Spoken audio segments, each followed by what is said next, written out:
talking about the drill bits and gloves, is you're cutting away, and your hand gets caught in there. That's your hand inside that glove. The machine's not going to stop, right? If it was just your hand there, you'd get a nick out of your finger, you'd get maybe a good cut, a good gash, but you're not going to get a broken bone or a broken hand or several bones or lose a digit. I am not,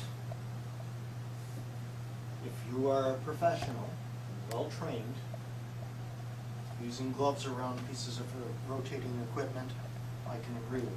If you're not well trained professional, I think it's more hazardous. So I do not want to see students using gloves around the drill presses or even the hand drills. There's enough power there that if that glove catches, it drags your hand into the drill with it. Okay?